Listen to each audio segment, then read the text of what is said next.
ఈ సమావేశంలో ఉన్న మిత్రులందరికీ పార్టీలో నిర్మాణంలో మీరు భాగస్వాములు కావాలి. ఈరోజు మీకు పిసిసి అధ్యక్షుడు ఇచ్చే బాధ్యతను మీరు బాధ్యతాయుతంగా నెరవేర్చాలి. మీరిప్పుడు వైస్ ప్రెసిడెంట్ జనరల్ సెక్రటరీ అయిపోయినాం కాబట్టి మా రాజకీయ జీవితం నల్లేరు మీద నడక అనుకుంటే మీ అపాయింట్మెంట్ 3 ఇయర్సే, గవర్నమెంట్ ఇంకా 4 సంవత్సరాలు ఉంటుంది.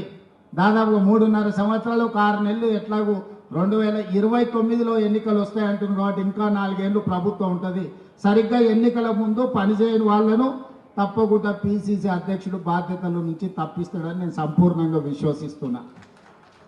అందుకే ఈరోజు ఇక్కడ ఉన్న వాళ్ళు గ్రామ కమిటీలు, మండల కమిటీలు, జిల్లా కమిటీల నిర్మాణంలో, పార్టీని బలోపేతం చేయడంలో, సంక్షేమ పథకాలను ప్రజల దగ్గరికి తీసుకెళ్లడంలో, సంక్షేమ పథకాలు అందని ప్రజలకు ఆ పథకాలను అందుబాటులోకి తీసుకొచ్చి వాళ్ళ తరఫున ప్రభుత్వంతో సమన్వయం చేయడంలో మీరందరూ బాధ్యత తీసుకోవాల్సిన అవసరం ఉన్నది.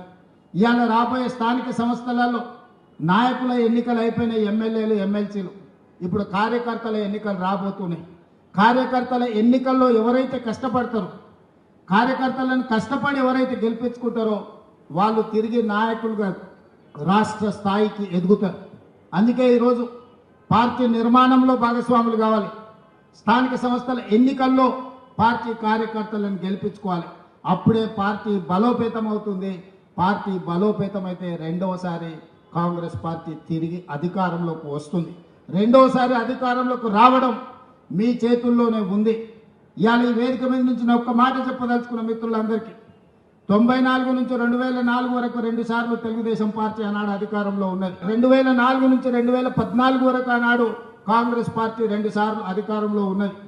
2014 నుంచి 2023 వరకు టీఆర్ఎస్ 2 సార్లు అధికారంలో ఉన్నది.